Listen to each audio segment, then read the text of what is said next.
वाली थी। जी हाँ दोस्तों, आज मैं एक्सप्लेन करने वाला हूँ एक ऐसी मूवी को जिसमें माँ बाप अपने 19 साल के लड़के के लिए एक 32 साल की गर्लफ्रेंड को नौकरी पे रखते हैं। तो वीडियो में आगे क्या होगा इसका जवाब आपको वीडियो के एंड में मिलेगा।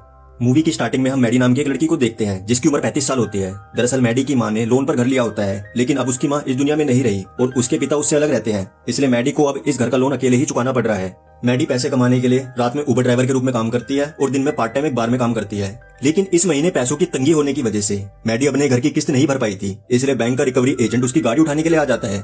जब वो एजेंट मैडी की कार लेके जा रहा होता है तो हमें पता चलता है ये तो मैडी का एक्स बॉयफ्रेंड है, इसलिए मैडी उसे पटाने की कोशिश करती है और कहती है बेबी मैं अब भी तुमसे प्यार करती हूँ। लेकिन तभी मैडी के घर से एक आदमी बाहर निकलता है जिसके साथ पिछली रात मैडी ने कुश्ती की थी। उस आदमी को देखकर वो रिकवरी एजेंट समझ जाता है कि मैडी उसका फिर से काट रही है, इसलिए वो गुस्से में मैडी की कार को लेकर चला जाता है। इसके बाद मैडी बार में काम करने आ जाती है जहाँ उसकी दोस्त और उसकी दोस्त का पति भी काम करा करते हैं। मैडी उन्हें अपनी परेशानियों के बारे में बताती है और कहती है कि उसकी गाड़ी जब्त कर ली गई है, जिससे अब वो रात में कैसे उबर चलाएगी और कैसे अपने घर का लोन चुकाएगी। मैडी की दोस्त उसे एक जॉब के बारे में बताती है और उसे एक अमीर परिवार की जॉब लिस्टिंग दिखाती है जिसमें एक अमीर परिवार अपने 19 साल के इकलौते बेटे के लिए किसी सुंदर लड़की की तलाश में है जो उसे डेट कर सके। इसके बदले में वो एक महंगी गाड़ी उस लड़की को दे रहे हैं। गाड़ी के लालच में मैडी इस जॉब को करना चाहती थी, लेकिन तभी मैडी को पता चलता है कि वो लोग 20 से 25 साल की लड़की ढूंढ रहे हैं, मगर उसकी उम्र तो 35 साल है। फिर भी वो इस जॉब को पाने के लिए किसी भी हद तक जाने के लिए तैयार थी, क्योंकि उसे किसी भी तरह से अपने घर का लोन चुकाना है। अगले दिन मैडी उसी अमीर परिवार के घर पहुंच जाती है जहाँ पर वो उस कपल से मिलती है जिन्होंने अपने बेटे के लिए ऐड डाला था। वो बताते हैं कि उनका बेटा 19 साल का हो चुका है जिसका नाम पर्सी है, लेकिन वो बहुत शर्मीला और अजीब स्वभाव का है। उसके बहुत ही कम दोस्त है और वो अपने कमरे में वीडियो गेम्स खेलकर सारा दिन बिताता है। वे बताते हैं कि पर्सी को लड़कियों से बात करने, शराब पीने या पार्टी करने का कोई भी एक्सपीरियंस नहीं है। वो बहुत मासूम है और चुपचाप रहने वाला लड़का है, इसलिए उसके माता पिता चाहते हैं कि कोई लड़की उसे डेट करे और उसका कॉन्फिडेंस लेवल बढ़ाए ताकि वो कॉलेज जाने से पहले स्मार्ट यानी कि सियाना बन सके। उन्हें चिंता रहती है कि अगर उनका बेटा कॉलेज जाने से पहले थोड़ा खुलकर नहीं जिएगा तो उसकी पर्सनल लाइफ पर असर पड़ सकता है। पर्सी के माता पिता किसी यंग लड़की को इस काम के लिए रखना चाहते थे, लेकिन मैडी उन्हें विश्वास दिलाती है कि वो इस काम के लिए बिल्कुल ठीक है। पर्सी के माता पिता उसकी बात मान लेते हैं और उसे पर्सी की गर्लफ्रेंड बनकर पर्सी को स्मार्ट बनाने को कहते हैं। साथ ही वो मैडी को पर्सी के साथ इंटीमेट होने के लिए भी कहते हैं और मैडी से कहते हैं कि हमारे बीच में जो भी डील हुई है वो पर्सी को किसी भी हाल में पता नहीं चलनी चाहिए।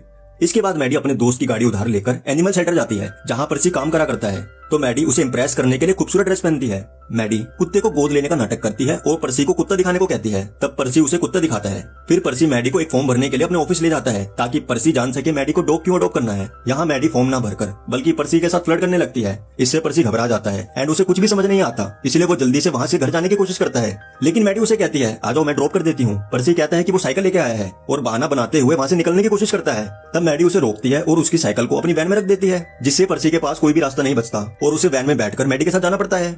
यहाँ पर्सी को लगता है कि मैडी ने उसे किडनैप कर लिया है और जब वो उसे उसके घर ले जाने के बजाय अपने घर की ओर जाने लगती है तो पर्सी घबरा जाता है और जैसे ही मैडी अपने घर के पास गाड़ी रोकती है तब पर्सी अपने बैग से पेपर स्प्रे निकालकर उसके चेहरे पर स्प्रे कर देता है, जिससे मैडी गाड़ी से बाहर निकलकर दर्द से तड़पने लगती है।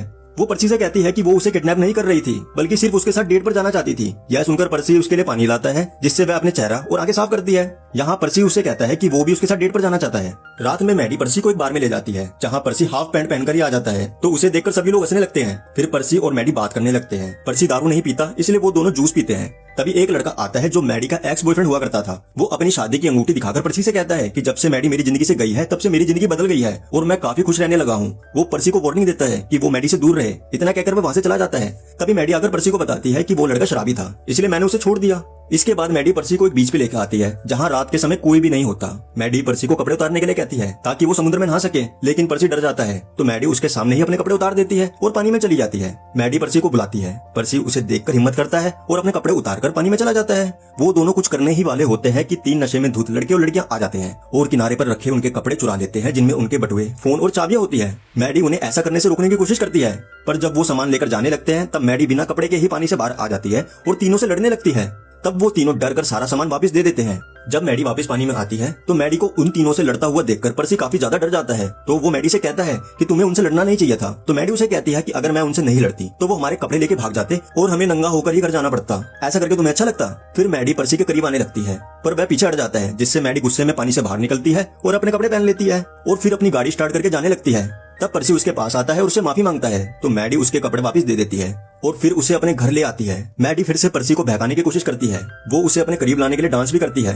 दरअसल मैडी चाहती थी कि उसकी जो डील पर्सी के पेरेंट्स के साथ हुई है वो जल्दी से खत्म हो जाए और उसे महंगी कार मिल जाए, इसलिए वो पर्सी के साथ जल्दी से जल्दी क्लोज होना चाहती थी। पर पर्सी मैडी को पहले अच्छे से जानना चाहता था और फिर उसके बाद ही उससे कुश्ती करना चाहता था।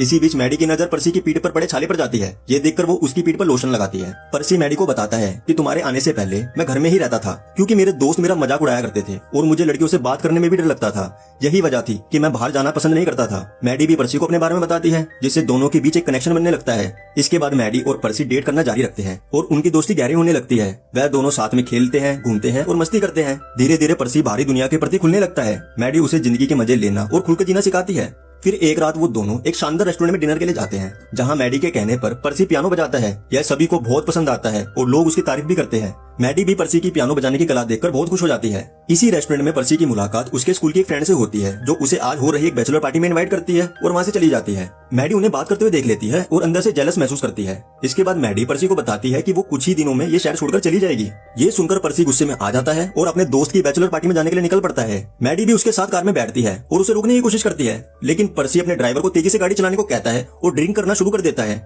फिर पर्सी पार्टी वाली जगह पर पहुंच जाता है। पर्सी गाड़ी से उतरता है और मैडी को गाड़ी में ही अकेला छोड़कर पार्टी के अंदर चला जाता है। पर्सी के पीछे पीछे मैडी भी अंदर जाती है, लेकिन वहां मौजूद लोग सिर्फ पर्सी की उम्र के होते हैं। वो सभी मैडी को देखकर उसे आंटी कहकर उसका मजाक बनाने लगते हैं, लेकिन मैडी इन बातों को इग्नोर करके पर्सी को ढूंढने लगती है। तभी उसे पता चलता है कि पर्सी उसी लड़की के साथ एक कमरे में है, जिसने उसे पार्टी में आने के लिए इनवाइट किया था। फिर मैडी देखती है कि कमरे का दरवाजा बंद है, इसलिए वो चिल्लाकर डोर खोलने के लिए कहती है, लेकिन जब दरवाजा नहीं खुलता तो मैडी जबरदस्ती दरवाजा तोड़कर अंदर चली जाती है। वहाँ वो देखती है कि पर्सी उसी लड़की के साथ बेड पर बैठा हुआ है, हालांकि उन्होंने कुछ नहीं किया होता। फिर मैडी देखती है कि पर्सी की तबीयत खराब है, क्योंकि उसने जरूरत से ज्यादा पी ली थी। तो मैडी उसे उल्टी करवाने के लिए बाथरूम में ले जाती है। तभी बच्चों के माता पिता वहाँ पे आ जाते हैं और मैडी को वहाँ से जाने के लिए कहते हैं, इसलिए मैडी पर्सी को लेकर वहाँ से निकल जाती है। वो दोनों कार से जा रहे होते हैं, तब पर्सी उसे कहता है कि मैं तुम्हारे साथ क्लोज होने के लिए तैयार हूँ और मैं तुमसे प्यार करता हूँ। यह सुनकर मैडी को लगता है कि पर्सी बहुत ज्यादा नशे में है और उनका कुश्ती करने का ये सही समय नहीं है, इसलिए वो उसे मना कर देती है।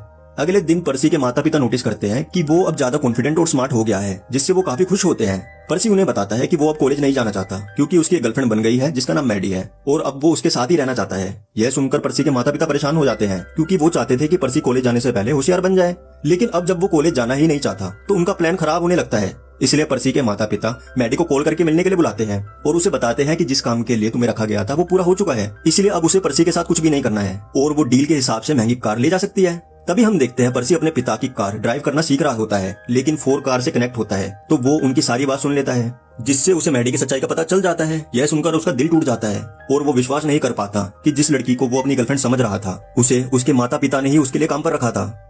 अगले दिन पर्सी मैडी को अपने माता पिता से मिलने के लिए दोपहर के खाने पे बुलाता है। पर्सी के माता पिता उसके सामने ऐसा दिखाने की कोशिश करते हैं जैसे उन्होंने मैडी को पहले कभी देखा ही नहीं था। यहाँ पर्सी भी ये जाहिर नहीं होने देता कि उसे पूरी सच्चाई पता है। तभी पर्सी के पास उसके दोस्त का कॉल आता है, जो उसके साथ एनिमल शेल्टर में वॉलंटियर का काम करा करता है, जो कि पर्सी के घर के बाहर आ गया है। इसके बाद ये दोनों मैडी को दी जाने वाली कार को जंगल में ले जाते हैं एंड पर्सी और उसका दोस्त मिलकर कार को धक्का देकर एक पेड़ से टकरा देते हैं, जिससे कार बुरी तरीके से ठुक जाती है। असल में पर्सी ने यह सब इसलिए करा है ताकि वो मैडी के धोखे का बदला ले सके। इसके बाद जब पर्सी घर लौटता है तो वो मैडी के करीब आने की कोशिश करता है एंड इसके लिए मैडी भी मान जाती है, क्योंकि वो सब कुछ खत्म करने वाली थी। लेकिन पर्सी मैडी के दिए हुए धोखे से दुखी होता है, इसलिए वो रुक जाता है और मैडी से कहता है कि उसे सब कुछ पता चल गया है, उसके और उसके माता पिता के बीच क्या डील हुई थी। पर्सी बहुत गुस्से में होता है और अब वो मैडी को देखना भी नहीं चाहता है, क्योंकि मैडी ने उसके साथ प्यार करने का नाटक किया था। यहाँ मैडी उसे समझाने की कोशिश करती है कि उसने मजबूरी में ये सब किया है, लेकिन पर्सी उसकी कोई बात ही नहीं सुनता और मैडी यहाँ से चली जाती है। उसे पर्सी के माता पिता की दी हुई कार भी मिल जाती है, जो पर्सी ने ठोक दी थी। दूसरी तरफ पर्सी अपने माता पिता पर काफी गुस्सा करता है और उन्हें कहता है कि वो उसे अपनी मर्जी से जीने दे। इसके बाद पहले की तरह पर्सी ज्यादातर समय अपने कमरे में ही बिताने लगता है और वीडियो गेम खेलने लग जाता है। वो मैडी के किसी भी मैसेज या कॉल का जवाब नहीं देता। उधर मैडी पर्सी के पेरेंट्स की दी हुई कार को रिपेयर करवा लेती है और पैसे जुटाकर अपने घर का लोन चुका देती है। इस खुशी में वो अपने दोस्त और उसके पति को पार्टी देती है, लेकिन उसकी दोस्त उसे बताती है कि वो मां बनने वाली है और इसलिए वो नया घर ढूंढ रहे हैं, क्योंकि इससे पहले वो अपने पेरेंट्स के साथ उनके घर में रहा करते थे। यह सुनकर मैडी अपना घर उन्हें कम दाम में बेच देती है, क्योंकि मैडी को अभी शहर में नहीं रहना था और अब वो कैलिफोर्निया शिफ्ट होने वाली थी। इसके बाद मैडी पर्सी से मिलने के लिए उसके घर जाती है, क्योंकि उसे उसके लिए बुरा लग रहा था, लेकिन पर्सी वहाँ नहीं होता, तो वो उसके पेरेंट्स से उसका पता लेकर उसे मिलने चली जाती है। पर पर्सी अब भी उससे बात करने से इनकार कर देता है। तब मैडी उससे माफी मांगती है और उसे समझाने की कोशिश करती है। आखिरकार पर्सी उसे माफ कर देता है। फिर मैडी उसे बताती है कि वो कैलिफोर्निया जा रही है। ये सुनकर पर्सी उसके लिए खुश होता है। इसके बाद जिस दिन पर्सी कॉलेज जाने वाला होता है तो मैडी उसे कॉलेज तक ड्रॉप करने के लिए आती है और इस तरह मैडी कैलिफोर्निया के रास्ते पे और पर्सी कॉलेज की जिंदगी में निकल पड़ते हैं। और इसी के साथ ये वीडियो खत्म हो जाती है।